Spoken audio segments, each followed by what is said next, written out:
Dari mimbar yang kudus ini, saya ucapkan shalom untuk kita semua.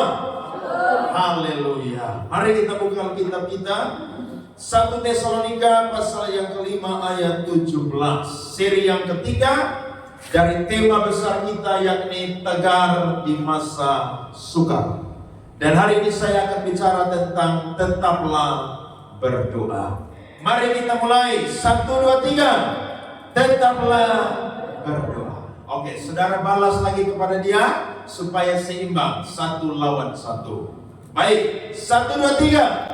Tetaplah berdoa. Beri tepuk tangan sekali lagi untuk Tuhan. Amin. Kalau saya bertanya kepada saudara-saudara, apa itu doa?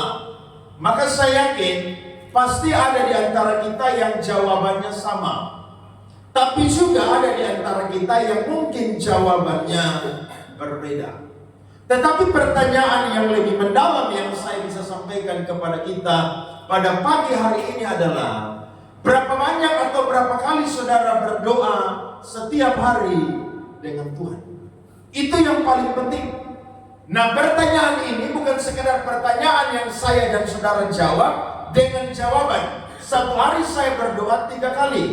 Doa pada waktu makan pagi, pada waktu makan siang, dan juga pada waktu makan malam. Itu bukan. Karena yang Rasul Paulus maksudkan di sini adalah bagaimana orang-orang Kristen yang ada di Tesalonika, mereka memiliki kehidupan sebagai seorang pendoa. Itu penting, karena kalau hanya sekedar doa makan, maka orang yang bukan Kristen saja, saudara-saudara, mereka pun juga melakukan itu. Bahkan orang Kristen yang tidak pernah gereja atau belum mengalami kelahiran baru pun juga, pasti mereka ingat kalau mau makan akan berdoa. Tetapi Paulus ingin supaya jemaat Tesalonika dan saya dan saudara memahami bahwa doa itu bukan sesuatu hal yang remeh-temeh. Doa itu bukan hal yang kecil, tetapi doa itu adalah hal yang besar dan luar biasa. Yang setuju bilang amin. Amin. Jadi kondisi atau konsisten kita berdoa, itulah yang ayat ini maksudkan, yang disampaikan kepada kita pada pagi hari ini. Karena jemaat Tesalonika bisa berdiri, itu salah satunya adalah karena doa-doa yang dinaikkan oleh orang-orang percaya yang sudah terlebih dahulu berjumpa dengan Yesus. Saudara ingat bagaimana jemaat mula-mula mereka berdoa supaya Tuhan berikan keberanian kepada mereka, Tuhan buka pintu pelayanan bagi rasul-rasul supaya mereka pergi untuk memberitakan Injil. Sebelum mereka ada di sana, sebelum gereja itu berdiri, sebelum penginjilan itu terjadi, sesuatu harus dimulai dengan berdoa. Makanya jemaat ini bisa lahir itu karena adanya kuasa doa yang dinaikkan oleh orang-orang percaya. Biasanya saya dan saudara tidak berdoa, atau jenuh dalam berdoa, atau mulai malas-malas dalam berdoa, karena kita memiliki konsep yang salah tentang doa. Karena orang Kristen punya konsepnya begini, saya akan berdoa kepada Tuhan ketika saya dalam pergumulan. Saya akan berdoa kepada Tuhan ketika saya sedang sakit. Saya akan berdoa kepada Tuhan ketika saya sedang dalam kekurangan. Bahkan saya akan berdoa kepada Tuhan ketika cara-cara duniawi yang saya lakukan itu tidak memberikan pertolongan lagi, maka jalan terakhir adalah datang kepada Tuhan. Saudara-saudara, Tuhan mau kita memiliki konsep tentang doa itu dengan benar. Ayat ini cuma singkat saja, tapi ternyata bisa berubah konsep saya dan saudara tentang berdoa. Nah, Alkitab sendiri mengajarkan tentang apa itu berdoa. Yang pertama, doa adalah komunikasi spiritual antara manusia dengan Allah. Apa saudara? Komunikasi spiritual antara manusia dengan Allah. Orang yang berdoa adalah orang yang rohnya pasti terhubung dengan Tuhan. Jiwanya, tubuhnya itu pasti terkonek dengan Tuhan. Tidak ada orang berdoa, rohnya tidak konek dengan Tuhan, jiwanya tidak konek dengan Tuhan, tubuhnya tidak konek dengan Tuhan. Makanya ketika kita berdoa, ada sikap doa yang kita itu tunjukkan. Bagaimana saudara-saudara? Dengan cara kita duduk, ada yang berlutut atau bersujud, ada yang melipat tangan, bahkan juga ada yang membungkuk ketika berdoa. Kenapa? Karena berdoa melibatkan tubuh, jiwa, dan roh kita. Jadi ketika kita lagi ngomong dengan Tuhan, maka kita sedang bangun komunikasi spiritual. Kita sedang mengungkapkan pikiran kita, perasaan kita, bahkan kehendak kita kepada Tuhan. Makanya kita datang kepada Tuhan dengan cara berdoa. Nah, kita lebih banyak ngomong dengan manusia hari-hari ini, atau kita lebih banyak ngomong dengan Tuhan hari-hari ini? Pertanyaan ini perlu dijawab secara pribadi oleh saya dan saudara. Bagaimana saya dan saudara membangun komunikasi spiritual dengan Tuhan? Jadi doa itu bukan tugas pendeta, bukan tugas gembala sidang, bukan tugas penatua, bukan tugas majelis, tapi doa adalah semua kewajiban daripada orang percaya. Amin. Yang kedua, Alkitab mengajarkan bahwa doa adalah kesempatan di mana saya dan saudara itu terhubung dengan Tuhan. Ketika kita berdoa, maka kita ini sedang terhubung dengan Tuhan. Saya dan saudara pasti punya handphone. Dan kalau handphone itu mau terhubung atau mau nyala, pasti saya dan saudara butuh yang namanya baterai yang cukup untuk handphone itu nyala. Caranya bagaimana? Dengan cara saya dan saudara mencharger handphone kita. Betul? Kalau saudara tidak charger, biar saudara mau pakai iPhone 15 atau iPhone 16 sekarang yang baru nongol, itu handphone yang mahal tidak akan pernah menyala, bahkan berguna. Kenapa? Karena dia tidak terhubung. Bahkan ketika nyala pun juga, kalau saya dan saudara handphonenya canggih, tapi kalau tidak ada data internet, maka kita tidak bisa terkoneksi dengan internet dan kita bisa mengakses segala hal untuk kepentingan kita, bahkan juga keperluan daripada handphone kita. Nah, ketika kita berdoa, Alkitab mengajarkan bahwa saya dan saudara sedang membangun hubungan dengan Tuhan. Kalau mau cek kehidupan orang Kristen, dia dekat dengan Tuhan atau tidak, cek jam-jam doa dia. Itu aja. Karena jam-jam doa kita akan mempengaruhi bagaimana pengenalan kita akan Tuhan. Bagaimana semangat gairah kita di dalam mengiring Tuhan. Karena orang yang berdoa, saya yakin ada spirit dari surga itu yang diturunkan kepada dia ketika dia berdoa dengan Tuhan. Amin. Saudara lihat Nehemia, Ezra ketika mereka pulang dari pembuangan, mereka bangun tembok, ya, mereka pasang pintu gerbang, mereka meletakkan dasar bait Allah. Sebelum mereka berangkat, saudara-saudara, Alkitab mencatat mereka berdoa, berpuasa dengan Tuhan. Kenapa? Karena mereka tidak bisa berjalan sendiri.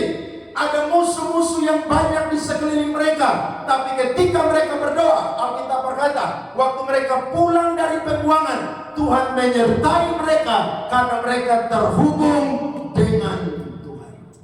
Amin. Jadi jangan anggap hal doa itu remeh-temeh. Banyak orang Kristen susah dulu baru berdoa. Gak ada uang baru berdoa, Tuhan kasih saya uang.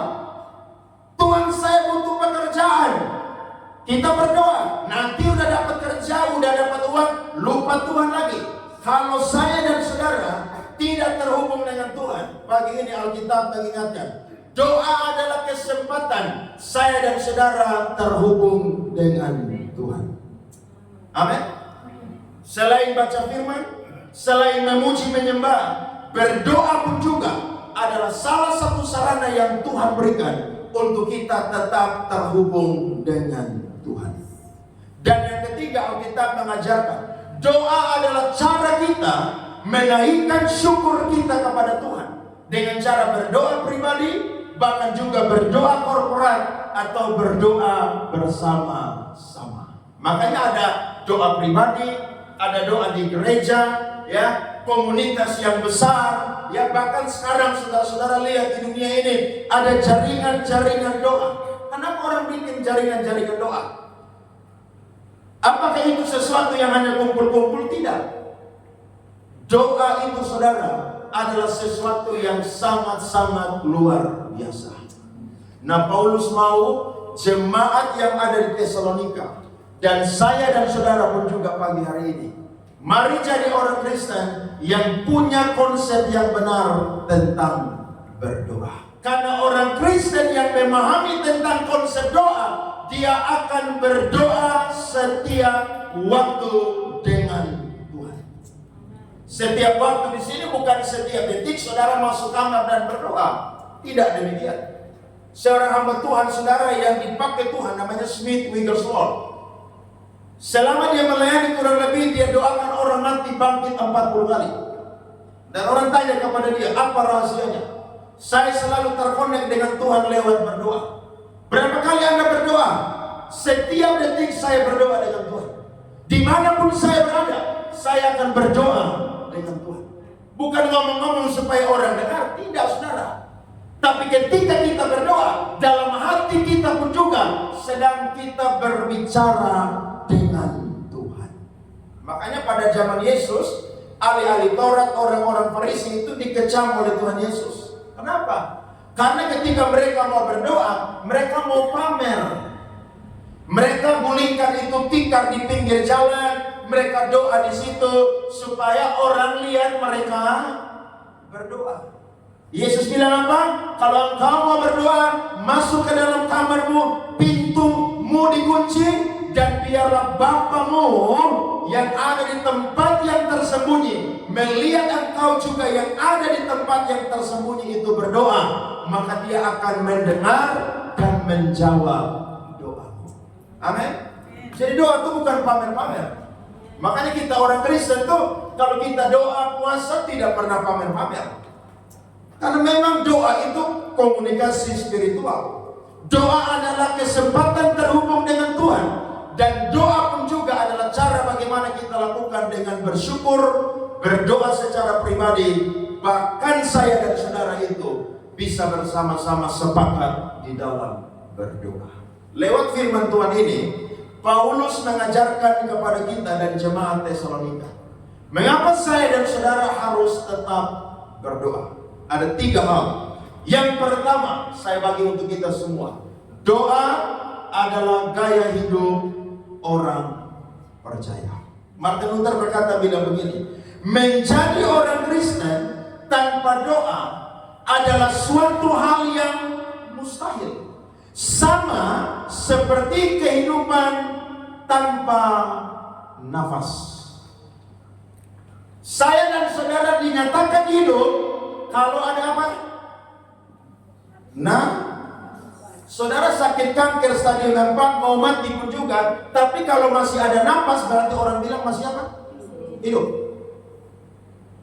Tapi kalau saudara sehat-sehat duduk-duduk tiba-tiba napas hilang selesai tidak ada, berarti dinyatakan apa? Mati. Nah, Martin Luther berkata bahwa orang Kristen yang tidak berdoa itu mustahil. Karena orang Kristen yang tidak berdoa itu sama seperti kehidupan yang tanpa nafas hidup. Jadi kalau kita tidak berdoa, tidak punya gaya hidup berdoa, secara tubuh, secara jiwa kita masih hidup, tapi secara roh, saya dan saudara mungkin sudah masuk dalam kategori mati rohani, kering rohani, atau memang saya dan saudara tidak lagi hidup secara rohani. Karena kalau kita tidak ada nafas, ya mati kategorinya.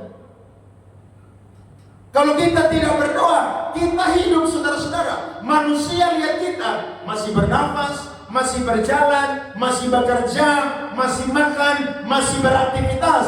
Tetapi ternyata menurut Alkitab, saya dan saudara itu mati rohani.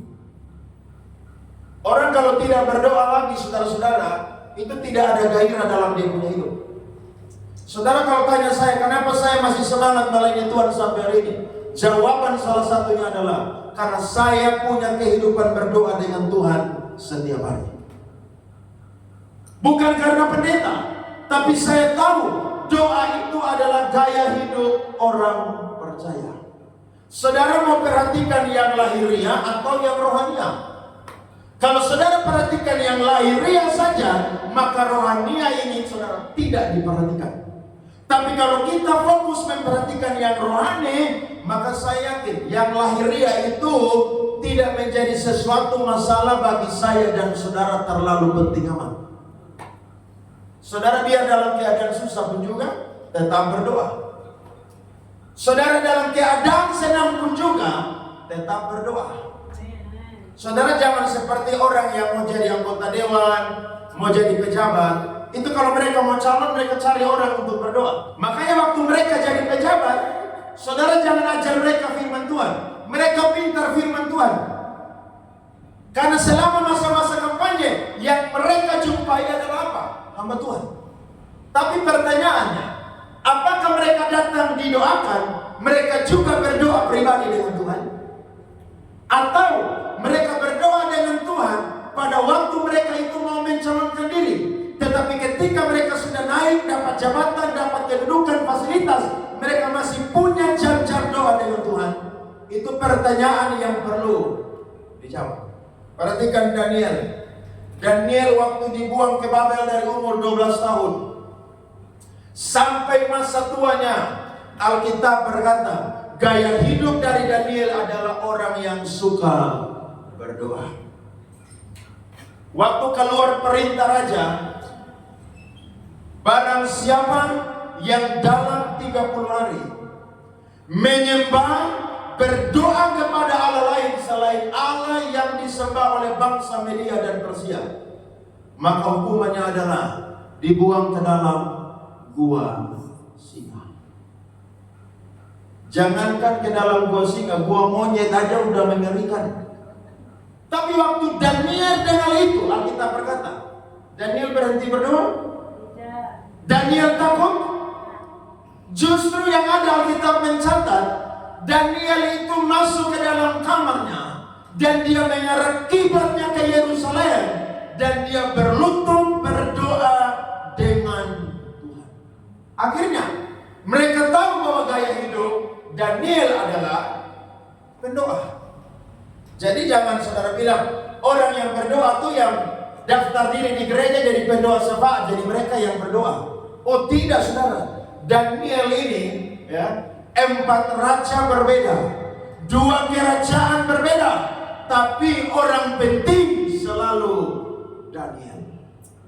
Saudara mau tahu rahasianya? Rahasia salah satunya adalah karena dia punya gaya hidup sebagai orang yang suka berdoa.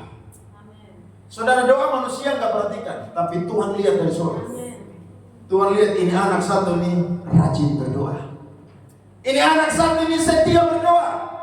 Ini anak satu nih, dia bertekun berdoa. Itulah yang Paulus nasihati kepada jemaat di Roma. Dalam Roma 12 ayat 12b bilang apa?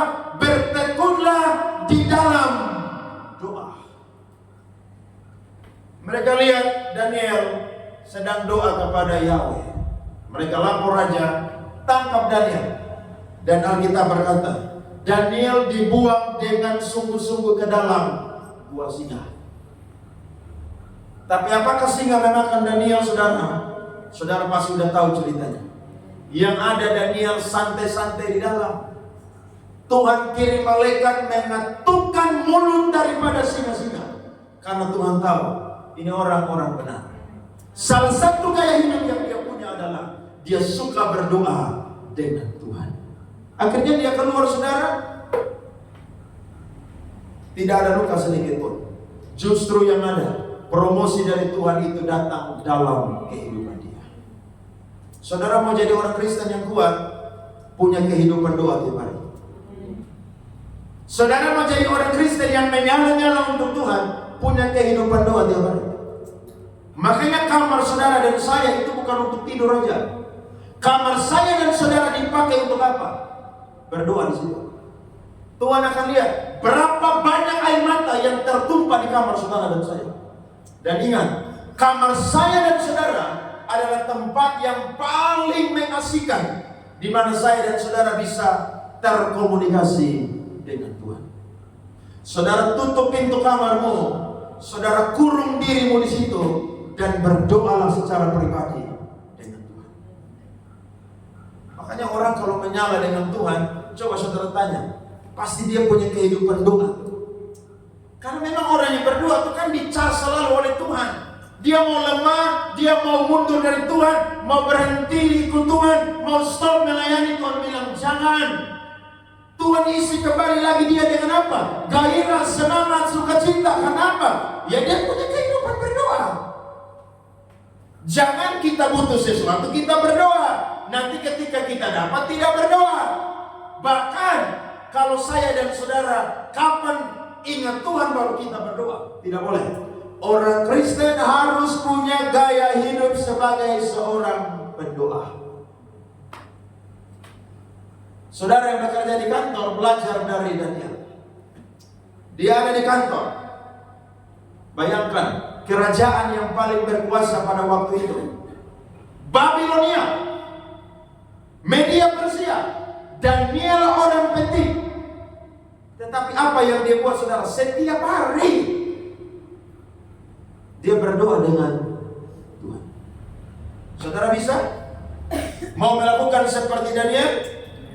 Coba yang mau saya melihat tangan-tangan yang terangkat. Jadi jangan bilang, saya kerja cari uang capek jadi gak ada waktu berdoa. Omong kosong kau. Betul. Kalau kamu tidak punya waktu untuk berdoa, jangan pegang handphone satu hari pun juga. Stop pegang handphone. Bisa? Tidak bisa. Saya aja gak bisa kok masa saudara lagi. Kenapa? Handphone dipakai untuk apa saudara? Komunikasi. Betul kan? Kita bukan zaman dulu yang apa? Titip suara, mau kirim pesan pakai surat. Sekarang udah canggih. Handphone tidak ada, komunikasi apa? Putus. Makanya orang lupa handphone di gereja pasti dia balik kembali. Tapi kalau dia lupa Alkitab di gereja, dia tidak kembali kembali. Itu tanda bahwa Alkitab bukan kebutuhan dia. Jadi kalau ada saudara yang lupa Alkitab di gereja, saudara cari lagi, saya udah mau pulang, ambil di rumah saya. Jadi jangan banyak alasan, amin saudara. Saudara mau kuat, punya kehidupan berdoa. Saudara mau semangat dengan Tuhan, punya kehidupan berdoa. Karena itu bukan sesuatu yang menjadi pilihan saudara. Itu kewajiban, keharusan bagi saya dan saudara. Jangan takut dicap saya dan saudara orang yang terlalu rohani di kantor saudara. Tidak apa-apa. Karena waktu saya berdoa, yang nilai saya bukan manusia, Tuhan. Nanti kawan bilang, kamu ini main doa terus, istirahat siang, makan siang, doa. Nanti sore mau pulang, kamu doa. Ya itulah gaya hidup saya dan saudara. Yesus pernah kasih satu perumpamaan tentang hakim yang lalim. Bagaimana seorang janda dia pergi setiap hari ketuk itu hakim punya pintu rumah. Hakim tidak tahan saudara karena ini perempuan mengganggu dia. Nah waktu saya dan saudara berdoa, saya dan saudara itu tidak mengganggu Tuhan. Amin. Siapa bilang ketika kita berdoa kita ganggu Tuhan? Tidak. Justru ketika kita berdoa, Tuhan itu senang. Karena ada anak-anaknya yang selalu butuh dia. Kalau kita punya anak, kita paling senang kalau ada apa-apa anak itu minta kepada kita. Betul? Ada orang Kristen yang pakai Matius 6 ayat 8. Tak usah doa lagi karena apapun yang kita butuhkan Tuhan sudah tahu. Dia lupa bahwa ayat itu maksudnya jangan doa dengan bertele-tele. Doa itu singkat, padat dan jelas. Mau butuh apa kepada Tuhan? Ngomong aja. Sharing sama Tuhan. Dan saya yakin Tuhan akan bilang begini, akan ada waktunya saya akan berikan kepada kamu. Jadi tadi kita nyanyi lagu pujian tadi kan, tidak selalu Tuhan menjawab doa. Sebenarnya salah itu lirik. Tuhan selalu menjawab doa, hanya jawabannya beda-beda. Ya, tidak, tunggu. Itu aja jawabannya. Ya, tidak, tunggu. Nah biasanya yang kita mau ini hanya apa?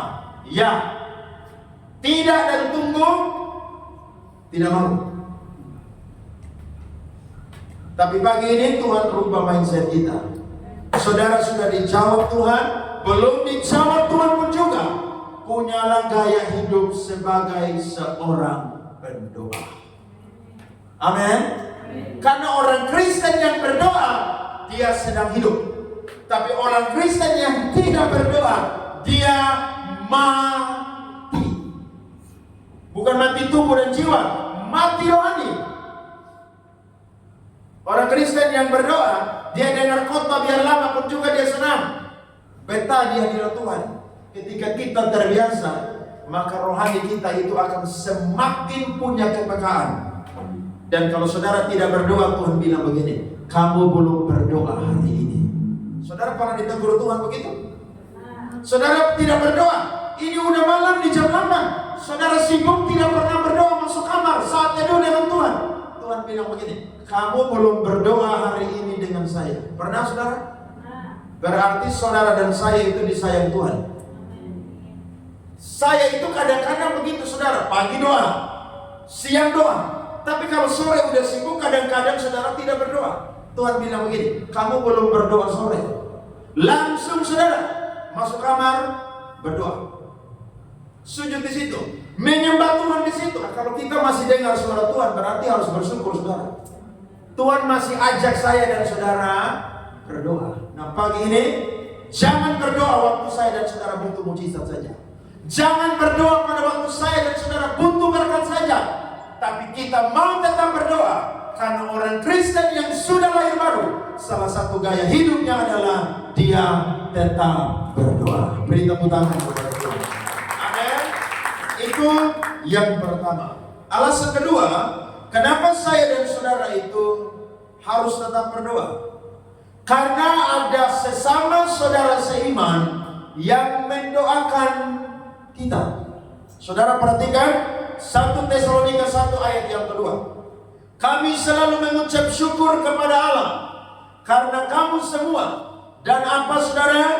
Menyebut kamu dalam apa? Doa kami. Pasal 3 ayat yang ke-10, 1 Tesalonika 3, Alkitab berkata, siang malam kami berdoa sungguh-sungguh supaya kita bertemu muka dengan muka dan menambahkan apa yang masih apa saudara? Kurang pada apa saudara?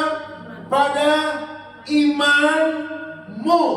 Bahkan saya dan saudara perhatikan 2 Tesalonika 1 ayat yang ke-11.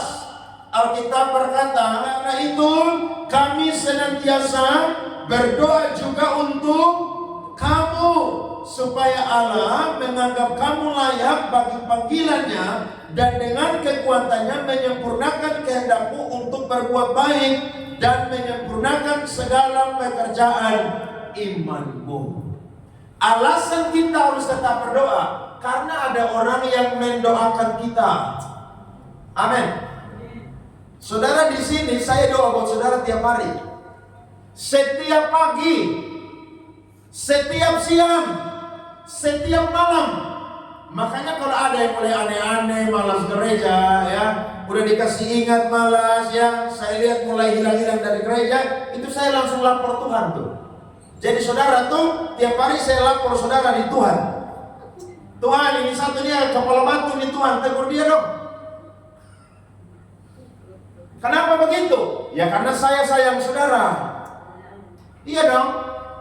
Kalau saudara ditegur oleh pemimpin, itu pemimpin sayang saudara. Karena ada hubungan emosional. Kalau saya tidak pernah tegur saudara, berarti saya itu tidak sayang saudara. Betul atau tidak? Saudara tegur saudara punya anak di rumah, sayang atau tidak sayang? Sayang itu, makanya tegur. Nah, Paulus berdoa untuk jemaat Tesalonika. Bahkan dia berdoa senantiasa. Dia berdoa siang dan malam. Sehingga jemaat Tesalonika itu bisa kuat. Maka mereka pun juga tidak hanya mau terima doa dari Rasul Paulus, tapi mereka pun juga harus menjadi orang Kristen yang berdoa. Nah, kadang-kadang kita ini mau orang doa buat kita aja. Bapak pendeta tolong doa buat saya. Saya lagi bergumul nih. Harusnya tanya, kamu doa tidak? Karena biasanya orang minta dukungan doa, tapi dia sendiri tidak apa? Berdoa. Loh, yang buat saya dan saudara terima mujizat, itu kurang lebih saudara ada dua faktor. Faktor yang pertama, Tuhan pakai hamba Tuhan sebagai perantara. Faktor yang kedua adalah lewat iman saudara dan saya sendiri. Jadi saudara sakit, saudara dengar ada hamba Tuhan terkenal nih di daerah ini nih. Saya pernah ketemu satu hamba Tuhan, satu jemaat saudara waktu saya KKR di Sumba. Dia selalu dengar itu hamba Tuhan itu saudara pelayanan lewat sosmed dan banyak orang sembuh. Dia paksa dia punya suami untuk cari uang beli tiket supaya kita pergi ke kota hamba Tuhan itu, kita minta didoakan. Saya diam-diam tanya dia punya anak, di rumah sini ada doa atau tidak? Tidak pernah ada doa. Loh, mau cari uang banyak-banyak, beli tiket pulang untuk pergi cari hamba Tuhan apa? Mendoakan. Pertanyaannya, kamu sendiri berdoa atau tidak? Kamu mau pergi cari hamba Tuhan yang hebat sekalipun, tapi kalau kamu itu tidak punya iman, tidak berdoa, saudara tidak akan terima mujizat. Betul, Alkitab berkata, oleh Rasul Paulus, Tuhan mengadakan banyak mujizat-mujizat. Itu sarananya salah satu itu. Tapi ingat, sarana yang kedua adalah lewat apa? Iman kita. Makanya hamba Tuhan pendeta itu saudara bukan orang hebat, itu orang biasa. Jangan saudara bilang, yang pakai jas seperti saya, pakai jas yang berkhotbah itu yang punya kuasa. Siapa bilang? Jemaat pun juga, kalau dia adalah orang yang suka berdoa, dia diberi kuasa untuk mendoakan sesama saudara seiman. Amin. Jadi kalau saudara ada sakit, ada masalah, kalau saya sibuk, saudara jangan terlalu pusing dengan saya. Saudara telepon sesama jemaat, tolong dong bantu saya dalam doa. Amin. Tapi kalau saya bisa, pasti saya akan mendoakan saudara. Orang lain ini saya berdoa, apalagi jemaat. Wah, itu saya sungguh-sungguh serius habis-habisan doa buat saudara. Tapi ingat, kita pun juga harus apa? Berdoa. Jangan suruh orang doakan kita, kita tidak berdoa. Padahal ketika kita berdoa seperti Rasul Paulus bilang apa tadi? Waktu saya dan saudara berdoa, kita akan berdiri tegak, berdiri kokoh. Kita akan jadi orang saudara-saudara yang lihat bagaimana Tuhan bekerja dalam kehidupan kita. Waktu orang berdoa untuk kita, itu berkat yang luar biasa yang Tuhan itu berikan kepada kita. Makanya kalau ada yang ulang tahun, orang bilang, tak usah kasih hadiah, doa aja. Betul? Kenapa? Karena memang doa itu berkat untuk saya dan saudara.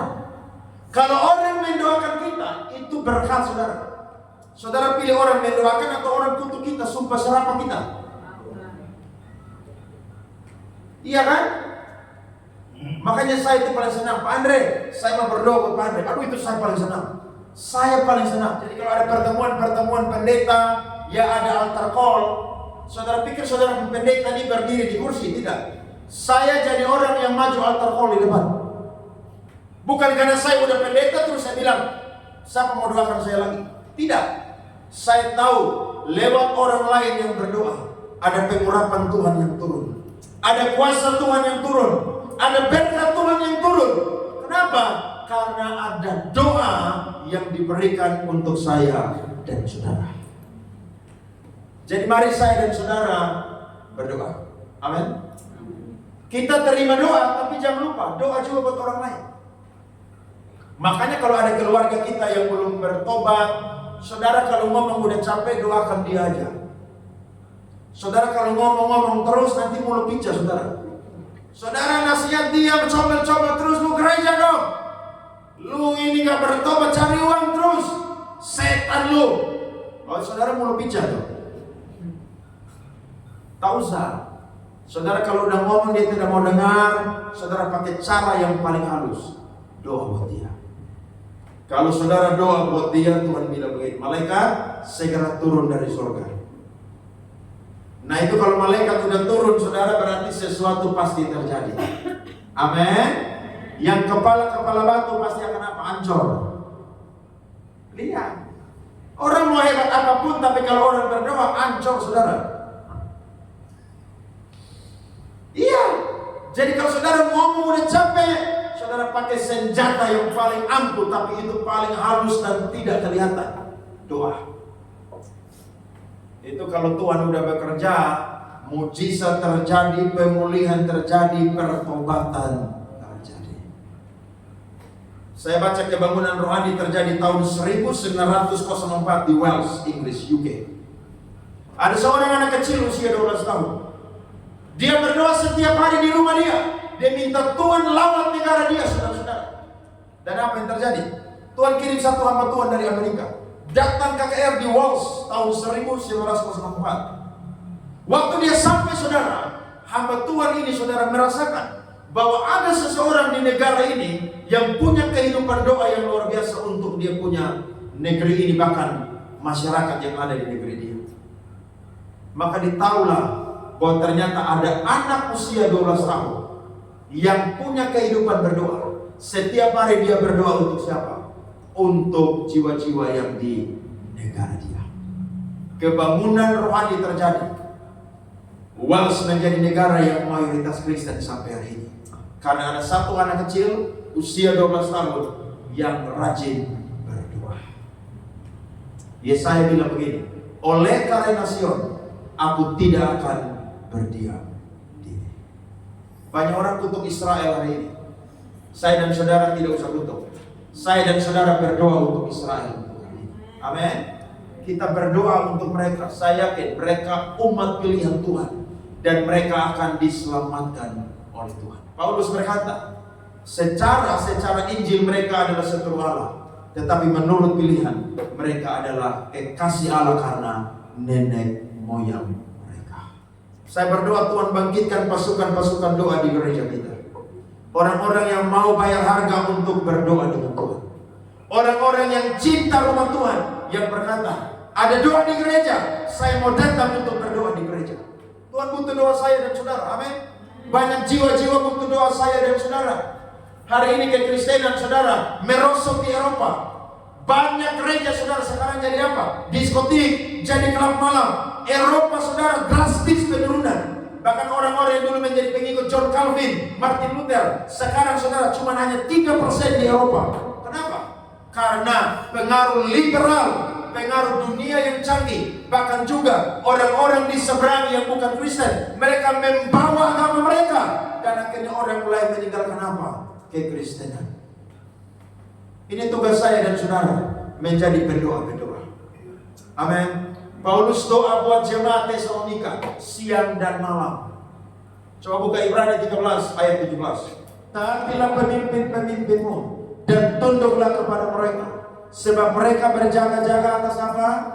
Jiwamu, sebagai orang-orang yang harus bertanggung jawab atasnya. Dengan jalan itu mereka akan melakukannya dengan gembira, bukan dengan apa? Keluh kesah dan seterusnya. Saudara dan saudara punya jiwa itu saya jaga tiap hari dengan berdoa. Makanya tiap hari saya berdoa buat saudara tuh. Jadi kalau saudara pulang dari luar kota jangan lupa oleh-oleh buat saya. Yang kalau ada, kalau tidak ada, gak usah. Amin saudara. Jangan ada yang tersinggung. Tapi kalau saudara tersinggung berarti masih hidup tuh. Iya. Makanya pendeta punya tugas itu bukan cuma khotbah saudara, doa buat saudara tiap hari. Saya sebut saudara pun nama tiap hari, Tuhan, tolong anak muda ini, dia belum dapat kerja, kasih dia pekerjaan. Tuhan tolong pengantin baru ini, mereka butuh anak, kasih mereka anak. Saya sebut saudara. Makanya kalau ada orang-orang yang tidak taat pemimpin itu menyedihkan, saudara. Ini Alkitab bilang, taatilah apa? Pemimpin-pemimpin. Tunduklah kepada mereka, karena mereka berjaga-jaga atas apa? Jiwa. Mereka doa. Di atas saya pun juga ada pemimpin. Pendeta-pendeta senior, mereka mendoakan saya supaya apa? Pelayanan tetap berjalan, tetap semangat, tetap berdiri kuat, gereja tetap berjalan. Amin, saudara. Makanya kalau saudara ketemu orang, jangan minta aneh-aneh. Doa buat saya, doa buat saya. Itu berkat, saudara. Paulus doa buat jemaat Tesalonika, siang malam saya berdoa buat kalian. Bukan dia dirikan jemaat, dia lepas, tidak. Karena dia cinta jemaat yang ada di Tesalonika. Dan kita pun juga Tuhan mengasihi. Amin. Dan yang ketiga terakhir, saya bagikan berkat untuk kita semua. Kenapa saya dan saudara tetap berdoa? Karena doa itu memiliki kuasa yang luar biasa. Matius 7 ayat 7 berkata, ketuklah, pintu dibukakan. Carilah, engkau akan apa? Mendapatkan. Mintalah, maka saya dan saudara akan diberikan. Waktu kita berdoa, maka itu adalah kesempatan Tuhan bekerja untuk memberkati saya dan saudara. Karena ketika saya dan saudara berdoa, itu tanda kita sedang mengandalkan Tuhan. Orang pergi ke dukun, itu dia tidak mengandalkan Tuhan. Tapi kalau orang datang berdoa kepada Tuhan, dia sedang mengandalkan Tuhan. Doa punya kuasa yang luar biasa. Lihat 1 Tesalonika 3 ayat 12 sampai 13. Perhatikan firman Tuhan. Alkitab berkata, dan kiranya Tuhan menjadikan kamu bertambah-tambah dan berkelimpahan dalam kasih seorang terhadap yang lain dan terhadap semua orang, sama seperti kami juga mengasihi kamu. Kalau ada orang yang belum bisa mengasihi, saudara berdoa buat dia, Tuhan akan rubah hati dia menjadi orang yang bisa mengasihi orang lain. Yang kedua ayat 13, kiranya dia menguatkan hatimu supaya tak bercacat dan kudus di hadapan Allah dan Bapa kita pada waktu kedatangan Yesus Tuhan kita dengan semua orang kudusnya. Jadi doa itu bukan cuma saya dan saudara mendapatkan berkat-berkat jasmani, tapi doa juga membuat saya dan saudara berdiri kuat di hadapan Tuhan. Doa membuat kita hidup kudus di hadapan Tuhan. Mulai pagi ini saudara rubah saya dan saudara punya konsep tentang doa. Oh, kalau berdoa itu nanti sembuh, berdoa itu nanti dapat uang, berdoa itu nanti sehat, berdoa itu nanti naik jabatan. Tidak. Doa itu sangat luas pengertiannya, saudara-saudara. Lewat kita berdoa, saya dan saudara menjadi orang Kristen yang bisa jaga hidup dengan benar. Tidak bercacat di tengah-tengah angkatan yang jahat di akhir zaman ini. Kemudian 2 Tesalonika 3 ayat 1 sampai 2. Perhatikan firman Tuhan. Selanjutnya saudara-saudara, berdoalah untuk kami supaya firman Tuhan beroleh apa? Kemajuan dan dimuliakan, sama seperti yang telah terjadi di antara apa? Kamu. Jadi kita berdoa itu supaya penginjilan itu maju, saudara-saudara. Saya suka khotbah di PD-PD Gemit, itu keren. Mereka punya 3 pokok doa. Beban penginjilan, beban sosial, beban bangsa dan negara. Papalai bahasa dan Ketua Persekutuan Doa, saya suka khotbah di beliau. Sering ketemu. Waktu awal-awal saya bilang, ngapain orang berdoa model begini terus? Tidak ganti-ganti. Semua sama, dimanapun juga. Tapi ternyata memang itu penting, saudara. Jadi kita doa bukan hanya untuk diri sendiri, amin. Doa juga salah satunya untuk apa? Supaya ada hamba-hamba Tuhan yang Tuhan utus, mereka pergi, Tuhan menyertai mereka. Tuhan buka pintu penginjilan, supaya Injil diberitakan, orang bertobat, gereja berdiri, saudara-saudara. Jadi doa jemaat itu punya kuasa yang luar biasa. Amin. Paulus minta kalian juga harus berdoa supaya apa? Supaya Tuhan pakai kita, Tuhan urapi kita, Tuhan sertai kita untuk kepentingan apa? Injil. Jadi saudara berdoa di rumah, mulai hari ini jangan doa buat diri sendiri. Saudara titip saya punya nama di doa-doa saudara juga. Amin. Minggu depan saya mulai kuliah S2. Saya mau belajar lagi. Karena misi gereja ini adalah memuridkan jiwa-jiwa, ya, tanam gereja, cetak hamba Tuhan. Jadi mulai hari ini pulang doa buat saya. Amin.